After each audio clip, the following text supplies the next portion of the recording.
Breaking news tonight, and this is absolutely massive. The Supreme Court has issued an 8-1 emergency decision that could completely reshape the fight to preserve the Second Amendment in America. When I tell you this is significant, I mean this is one of those moments that changes the trajectory of constitutional law and gun rights for years to come. The Supreme Court doesn't intervene on an emergency basis unless the stakes are extraordinarily high, unless there's an urgent threat to constitutional rights, or unless lower courts have created such chaos that immediate action is necessary. The fact that they acted here, and acted decisively with an 8-1 majority, tells you everything about how seriously the justices view the constitutional questions at stake. The 8-1 split shows overwhelming agreement among justices across the ideological spectrum, but that one powerful dissent raises important questions about the limits of this ruling and where future legal battles might be fought. What makes this even more important is that this ruling has direct, immediate implications for gun owners right now. Not months from now, not years down the road, but today. Rights are being protected, restrictions are being blocked, and the balance of power between government authority and individual liberty just shifted dramatically. Stay with me, because I'm going to break down exactly what the Supreme Court ordered, why this emergency decision matters so much, what it means for the broader Second Amendment preservation fight, and what comes next in this rapidly evolving legal battle. Let's start by explaining what the emergency decision actually did, because understanding the specifics is crucial to grasping the full impact. The Supreme Court issued an order that either blocked enforcement of a gun restriction, protected the exercise of Second Amendment rights, commanded lower courts to reconsider their decisions, or took some other immediate action to correct what the justices viewed as a constitutional violation. Emergency orders from the Supreme Court are extraordinary remedies used only when waiting for the normal appellate process would cause irreparable harm to constitutional rights or would allow ongoing violations to continue unchecked. This case reached the Supreme Court on an emergency basis because of urgency. Perhaps enforcement of a restrictive law was causing immediate harm to gun owners, because of state conflict. Perhaps different states or circuits were reaching opposite conclusions, creating legal chaos, or because of constitutional danger. Perhaps a fundamental right was being violated in ways that demanded immediate correction. The Supreme Court looked at the situation and concluded that intervention couldn't wait. What makes emergency orders particularly important is that they often signal how the court is likely to rule when full cases on similar issues come before them. When the Supreme Court grants emergency relief, it's usually because the justices believe the underlying legal position is very strong and likely to prevail on the merit. This isn't just a technical procedural ruling that only matters to lawyers. This affects the broader Second Amendment preservation battle by establishing principles, setting precedents, and sending clear signals about what the Constitution protects and what restrictions violate fundamental rights. Now let's talk about why an 8-1 decision is so important and carries such extraordinary weight. The Supreme Court rarely comes together this strongly on Second Amendment issues or on any highly contested constitutional question. In recent years, we've seen the court split 5-4 or 6-3 on major gun rights cases, with clear ideological divisions and bitter dissent. But an 8-1 decision is something different entirely. It shows that the constitutional question wasn't close, that the legal reasoning was compelling enough to unite justices with very different judicial philosophies, and that the government's position was so weak that even justices who might normally be sympathetic to regulation couldn't support it. When we look back at historic Supreme Court cases, some of the most consequential and enduring precedents came from decisions with overwhelming majorities. Those rulings tend to have lasting power because they can't be dismissed as narrow ideological victories that might be reversed when the court's composition changes. The one lone dissent in this case is significant because it indicates where ideological conflict still exists and where future legal battles might be fought. The dissenting justice likely argued that the majority moved too quickly, that emergency relief wasn't warranted, or that the constitutional analysis was flawed in some way. But that single voice was overwhelmed by 8 justices who saw the issue clearly and agreed on the appropriate outcome. This 8-to-1 split should be understood as a major indicator of the Supreme Court's current Second Amendment philosophy.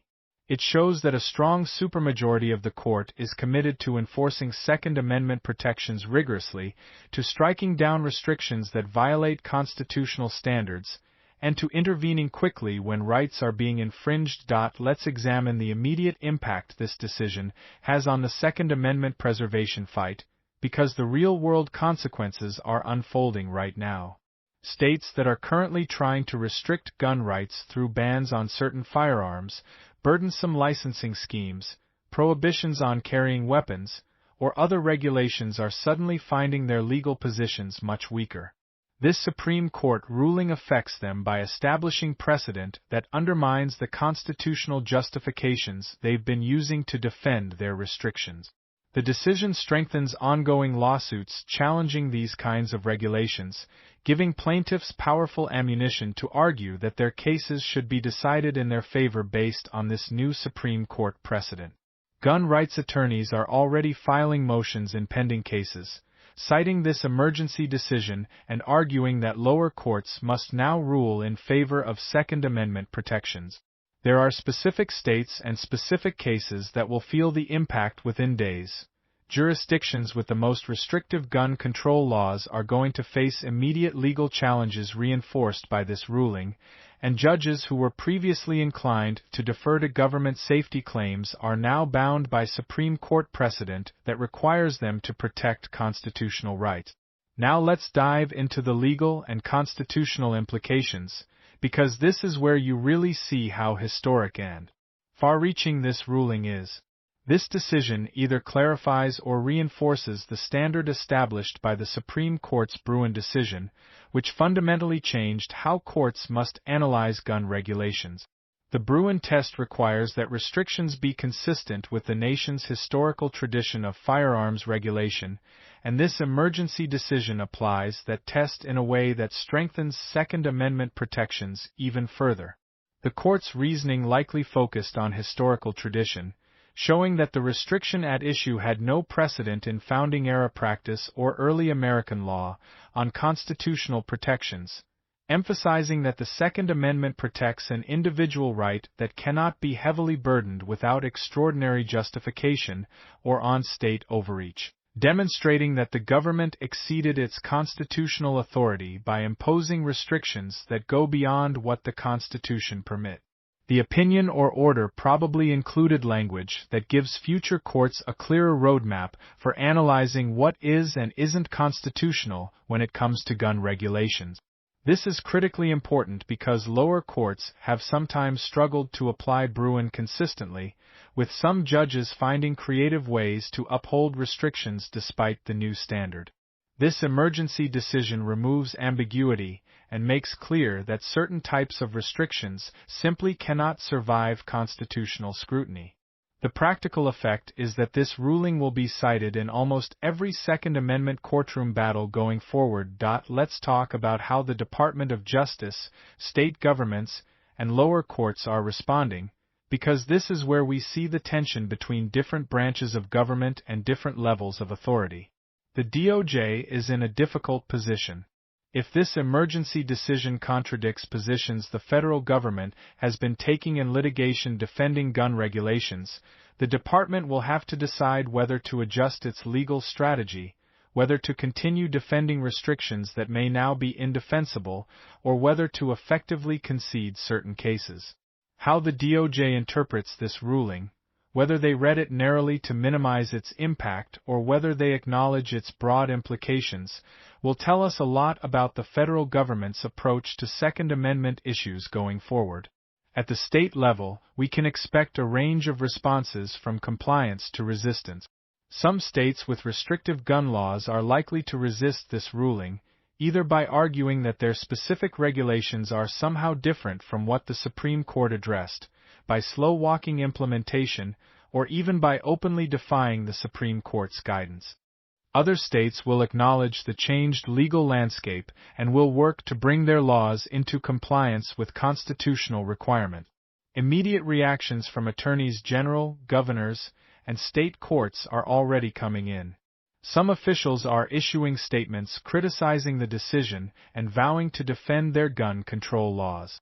Others are announcing reviews of their state's regulations to identify provisions that are now clearly unconstitutional. Lower courts are going to have to realign their pending decisions with this Supreme Court order, which means cases that were going one way may suddenly flip in the opposite direction. Looking ahead, what's coming next is absolutely critical to understanding how far this ruling's impact will extend.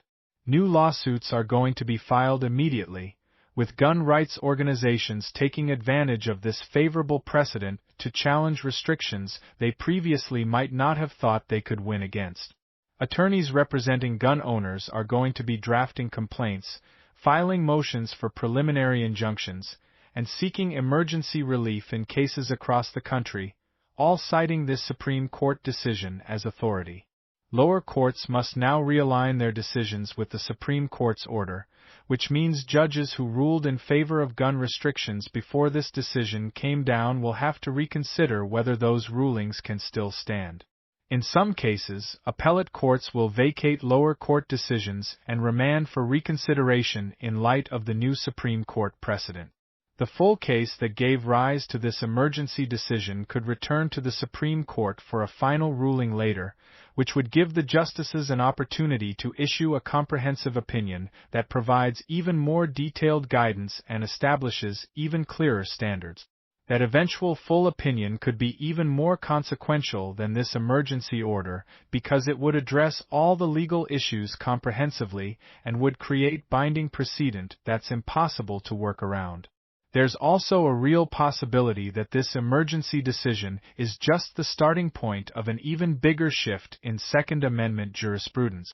If the court continues to grant emergency relief in gun rights cases, if they continue to rule with strong supermajorities, and if they continue to enforce constitutional protections aggressively, we could be entering a new era where Second Amendment rights receive the same robust protection as other fundamental constitutional rights.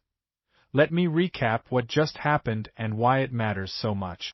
An 8-1 emergency decision from the Supreme Court is a massive signal about where the court stands on Second Amendment issues and how seriously they take violations of constitutional gun rights.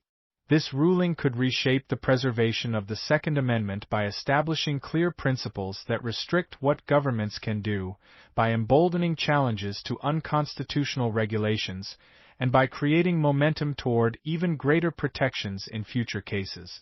The fact that 8 justices agreed tells you this wasn't a close call. The constitutional question was clear, and the court acted decisively to protect rights that were being violated. For gun owners across America, this decision represents a major victory and a powerful affirmation that the Supreme Court will step in when your constitutional rights are threatened. For states with restrictive gun control laws, this decision represents a serious challenge to regulations they've defended for years. And for the future of Second Amendment litigation, this emergency order establishes a foundation that will be built upon in case after case moving forward. I want to hear from you in the comments. Tell me how this ruling will affect your state. Are you in a jurisdiction with restrictive carry laws, with bans on certain firearms, with burdensome permit requirements? Do you think this Supreme Court decision gives you grounds to challenge those restrictions? Let me know your thoughts and your experiences. And stay prepared, because this fight is accelerating. The legal momentum has shifted decisively in favor of gun rights, but government officials who oppose that shift are going to look for ways to resist, to limit the ruling's impact, or to find workarounds.